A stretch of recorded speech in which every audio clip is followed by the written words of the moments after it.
While many of us have to follow a policy of appropriate dress in the workplace, the royal dress code establishes a whole new meaning to the word appropriate. From young Prince George, who is always required to wear shorts, no matter the weather, to the royal ladies having to don hats during formal occasions, there's no shortage of rules that must be followed. Of course, the thing about rules is they're made to be broken, right? Well, the royals might not think that way. Nevertheless, they have been known to choose some inappropriate outfits from time to time. While some of their fashion gaffes wouldn't cause us commoners to do much more than bat an eyelash, they've still managed to cause quite a lot of controversy. From eyebrow-raising costumes to clothing we probably all have in our own closets, here are some of the most inappropriate outfits ever worn by the British royal family. Kate Middleton's island mix-up. About a year and a half after Prince William and Kate Middleton tied the knot, they visited the Solomon Islands, a group of islands not far from Papua New Guinea. While there, the Duke and Duchess attended a party, and that's when it happened. Middleton accidentally wore the wrong dress. Blizzard announced today that it was taking a step back and putting planning for next year's BlizzCon on pause. The team cites a desire to reimagine what a BlizzCon event will look like in the future. The event, which was originally scheduled for early 2022, has been all but cancelled at this point with this announcement. Blizzard states in their post on the official website that this was done out of desire to divert the energy that goes into planning a major event like BlizzCon, whether it be in person or online, could be better spent towards supporting their teams and progressing development of the company's games. The post also talks about reimagining what BlizzCon will look like in the future, with the specifically stating that future BlizzCons need to not just cultivate an environment where players can gather and be a part of something bigger, but also create an environment where everyone feels safe. Additionally, we would also like to take the time to reimagine what a BlizzCon event of the future could look like. The first BlizzCon was held 16 years ago, and so much has changed in the time since, most notably, the multiple ways in which players and communities can come together and feel like they are a part of something bigger. Whatever the event looks like in the future, we also need to ensure that it feels as safe, welcoming, and inclusive as possible. We're committed to continual communication with our players, and we see BlizzCon playing a big role in that going forward. Gasp. Was it a super short mini or a strapless maxi? No, it was a simple sundress from the Cook Islands, some 3,000 miles away from where she was partying in the South Pacific. If you're scratching your head and wondering what the big deal is, here's the situation. The couple was supposed to wear a handmade shirt and traditional Solomon Islands dress, but the wrong outfits were laid out by a member of the welcoming committee, according to the Telegraph. We're excited about what we'll do with the event when we revisit it in the future. Blizzard does state that while Blizzconline will not be happening in February, they would still be announcing updates for their games in development, which include the next Diablo game, as well as the in-development sequel to the 2016 hero shooter, Overwatch 2. So, imagine wearing a costume to what you think is a costume party only to find out it's formal. That's essentially how it went. Although Clarence House says all was well, reported the Telegraph, officials of the islands were frustrated to see a member of their welcoming committee proverbially thrown under the bus. The team doesn't state whether or not 2021 will be BlizzCon-less, simply that the previously planned event in February has been all but cancelled. Eek. Prince Harry's Nazi. Yes, Nazi. Snafu. Prince Harry wasn't always the debonair prince we see before us today. This does leave the door open for an event later in the year around when BlizzCon would traditionally happen in person. Blizzard Entertainment. At Blizzard_ent, October 26, 2021. All of this is with the backdrop of the current lawsuit allegations brought forth by the California Department of Fair Employment and Housing, which alleges Activision Blizzard allowed a bro culture to flourish at the game company, specifically one that led to sexual harassment and discrimination. The lawsuit was filed in July, and since has seen many high-profile Blizzard employees forced out of the company, including former Blizzard president Jay. In the early aughties, he was quite the royal rebel. That's all fine and good, but he made a fashion blunder in 2005 that went far beyond just testing the boundaries. At 20 years old, Harry was third in line to the throne. Needless to say, everyone was keeping a watchful eye on this guy. According to the Telegraph, he had already developed quite a reputation in his late teens for his vices: pot smoking and excessive drinking. Alan Brack. Joseph has been writing or podcasting about games in some form since about 2012. Having written for multiple major outlets such as IGN, Playboy, and more, Joseph started writing for MMORPG in 2015. When he's not writing or talking about games, you can typically find him hanging out with his 10-year-old or playing Magic, the gathering with his family. Of course, nothing excused what happened at a friend's birthday party. Soon after the event, a picture of Prince Harry surfaced on the cover of the British tabloid The Sun. Also, don't get him started on why Balrogs don't have wings. You can find him on Twitter at @LoderLore. He was wearing a khaki-colored shirt that more than resembled a German uniform. He even had a red, white, and black swastika armband. Seriously, Harry? Apparently, his costume was supposed to represent the Afrika Korps, but, as the Telegraph explained, that's a bit off for a birthday party with a colonial theme. Harry later apologized in a statement, via The Guardian, calling the costume a poor choice. Surely a poor choice for anyone, but especially for a British prince. Kate Middleton or Marilyn Monroe? When you're a member of the royal family, photographers are pretty much everywhere waiting to capture your every move. Unfortunately for Middleton, that has meant having pictures taken of her various wardrobe malfunctions. When visiting Australia with William in 2014, a gust of wind blew up Middleton's modest-lengthed skirt, creating an unintentional Marilyn Monroe moment. Although things like this probably happen to tons of women everywhere, we don't have cameras focused on us to capture stills of our embarrassing moments. According to an Australian news agency, British magazines and newspapers refuse to publish them, which is great. What's not so great, however, is that the photos were then sent overseas after a frantic bidding war, and sold for an unspecified amount. Although Middleton's appropriate outfit transformed into an inappropriate outfit by way of wind, the same has never happened to the Queen. How come? According to Express, Queen Elizabeth II has her skirts hemmed below the knee and small lead curtain weights are added to avoid experiencing a Monroe moment. Perhaps it's time to add this tip to the royal dress code. Kate Middleton's fur paw. It's no secret that wearing fur these days is controversial. If you're a public figure, the controversy only intensifies. PETA was less than happy when they saw what Middleton was wearing on a family ski trip. When photos of the trip surfaced, the Duchess appeared to be wearing a pair of possum fur-aligned Restelli Guanti gloves.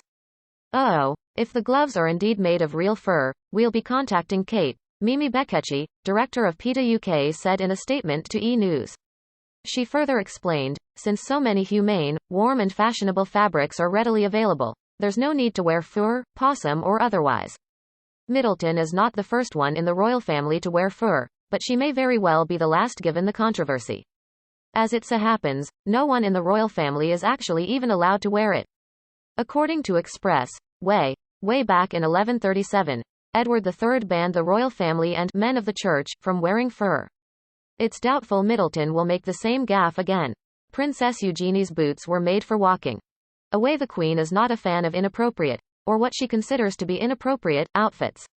Ahead of the royal ascot in 2008, The Telegraph reported that any visitors who bared their midriff, wore off-the-shoulder blouses, halter necks, or dresses with short hemlines would be ejected on the orders of the Queen's representative, the Duke of Devonshire. She wasn't messing around. But what happens when a member of the royal family steps out in a shorter than knee-length skirt? Princess Eugenie did just that when attending the Commonwealth Youth Forum in April 2018. According to Harper's Bazaar, never wearing skirts that are too short is practically a no-brainer for the royal family. Whether Prince William's cousin simply missed the memo or just felt like taking a fashion risk that day, she attended the event wearing a long-sleeve short floral dress with knee-high black suede boots. The Queen may not be pleased, but Eugenie still looked great. Prince William's stretching pants. When speaking with BBC, etiquette expert Diana Mather even gave an example of times when jeans are considered appropriate for the royal family. Outside walking the dogs, for example, then jeans are fine. So, what about when doing stretches? It's probably not the best choice. If you're thinking this fashion flop was attempted by either the Duchess or Duchess-to-be, you'd be mistaken. Prince William, took to the park in jeans to do some stretches before playing a polo match. Not only did he opt for denim, but he chose white jeans. Perhaps the Duke of Cambridge thought them more appropriate than sweatpants. He did pair them with a collared shirt, after all. Still, his outfit can be classed as inappropriate in a couple of ways. For one, they're not even appropriate for the actual activity. Have you ever tried to exercise in jeans? Eesh. And two, you could argue that he should only be wearing them around his house, when attending an event like a rodeo, or, as Mather said, taking the dogs for a walk. A bridal faux pas. Princess Eugenie married her longtime love, Jack Brooksbank, at St. George's Chapel in Windsor Castle on October 12, 2018. Like all royal weddings, it was an opulent, star-studded affair, and a fashion lover's dream. Naturally, everyone wondered what the princess would be wearing as she walked down the aisle.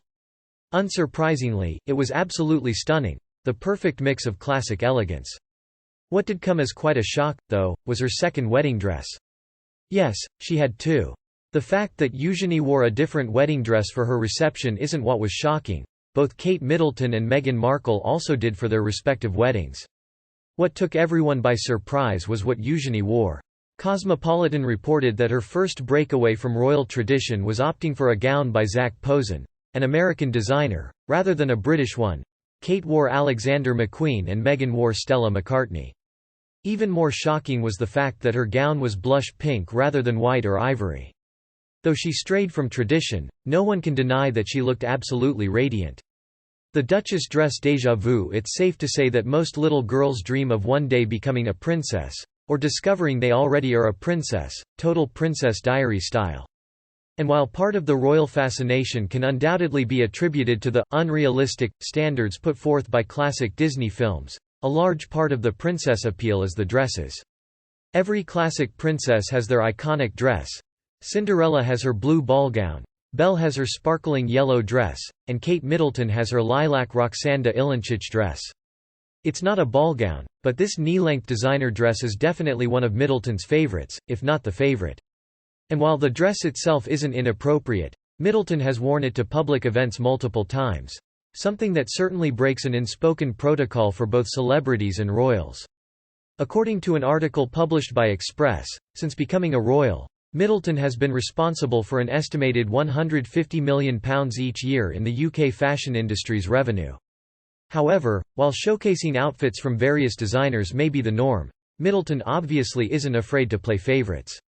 Kate on the catwalk. Kate Middleton has been a staple of the royal family for so long that it's difficult to recall a time when she wasn't Catherine, Duchess of Cambridge. However, before Middleton married Prince William in a real-life fairy tale ceremony, she was just a regular college-going gal, hanging with friends and strutting her stuff on a catwalk. Yes, you read that right. While she never pursued a career in modeling, Middleton did lend her good looks to the 2002 annual Don't Walk charity fashion show. Wearing a see-through dress by designer Charlotte Todd with only a black bra and underwear set underneath, the future Duchess of Cambridge looked every bit the part of a supermodel as she confidently glided down the runway. Little did she know that Prince William, aka her future hubby, was sitting in the front row, and he was reportedly immediately taken with the brunette beauty. It's likely no one thought the girl in the see-through dress at the fashion show would marry into the royal family less than 10 years later, but Middleton is full of surprises. Princess Michael's racist brooch. As obsessed as the world seems to be with the royal family, unless you're a bona fide royal aficionado, it's likely you've never heard of Princess Michael of Kent. Born Baroness Marie Christine von Reibnitz, she became part of the House of Windsor in 1978 when she married Prince Michael of Kent, the Queen's first cousin. Considering she's a part of the royal family, it was no surprise that Princess Michael was a guest at a Buckingham Palace Christmas banquet in December 2017. What did come as a surprise, however, was this royal's choice of brooch. Fans of the royal family were shocked and angered when pictures were released featuring Princess Michael wearing a blackamoor brooch to the banquet. Blackamoor jewelry, which originated in 16th-century Venice, has long been criticized for portraying racist, fetishized images of slaves and servants of African descent. Princess Michael's brooch was inappropriate for a number of reasons, but especially notable because it was worn to a banquet at which Meghan Markle, the first modern mixed-race royal, was present. Though Princess Michael has since apologized, her fashion faux pas will not soon be forgotten. Diana's better-than-revenge dress. Princess Diana is arguably the most memorable royal in modern history. Though she died at a tragically young age, her impact can still be felt, not only within the United Kingdom, but throughout the world. Diana's legacy lives on through her humanitarian work, her sons, Princes William and Harry, her fearlessness, and, of course, her iconic fashion moments. One of those iconic fashion moments came on the heels of another quite iconic moment in the young princess's life. As the Huffington Post reports, on June 29, 1994, Princess Diana arrived to Vanity Fair's annual fundraising event for the Serpentine Gallery in Hyde Park wearing a midnight black, off-the-shoulder, curve-hugging cocktail dress with a plunging sweetheart neckline. The night of the fundraising event just so happened to also be the night Prince Charles admitted in a televised interview that he had been unfaithful in his marriage to Diana, leading many to believe the little black dress was Diana's way of letting the world know she didn't need a prince. She wanted to look like $1 million, recalled Diana's former stylist, Anna Harvey, in 2013.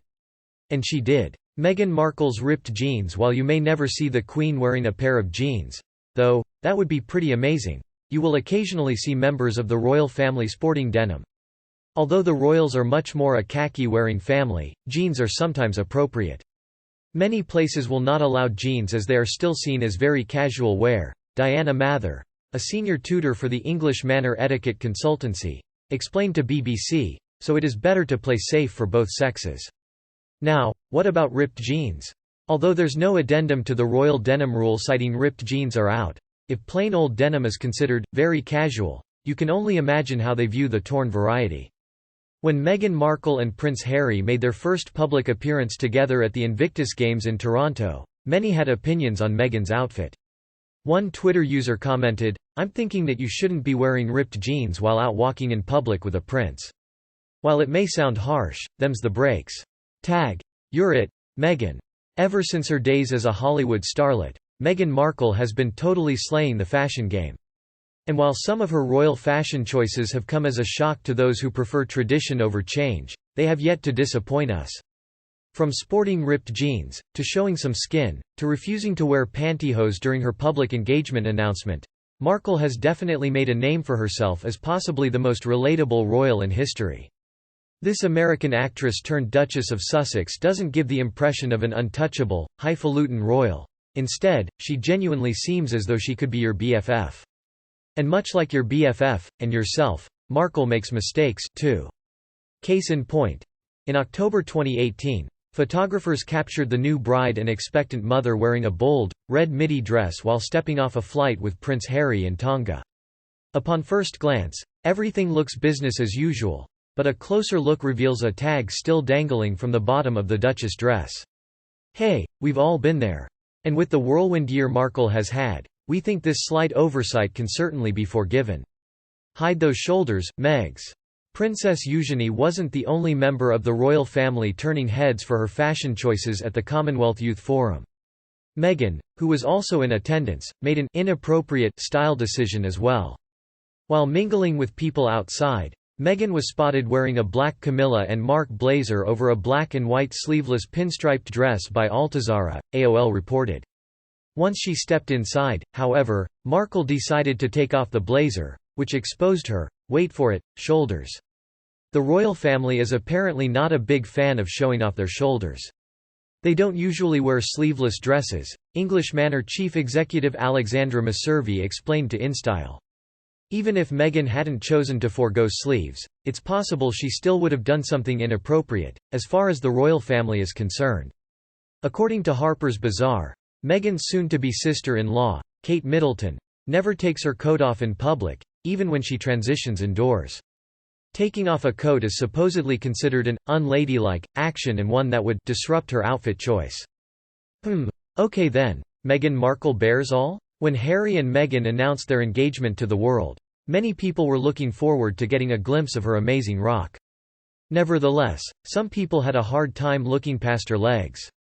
Yes, her legs. When Meghan stepped outside with Harry and began waving to well-wishers and cameras, it became apparent that she wasn't wearing tights or pantyhose. The horror. You may not even be able to remember the last time you put on a pair of pantyhose under one of your dresses or skirts, but they're basically a requirement for the royal ladies. Joe Bryant, an etiquette advisor, explained the crime of fashion to Women's Wear Daily, saying, "One should wear tights for formal occasions. Bare legs are often too casual, especially with smart outfits." Meghan may not have known the, let's be honest, totally odd royal rule at the time. Nevertheless, she probably has some regrets.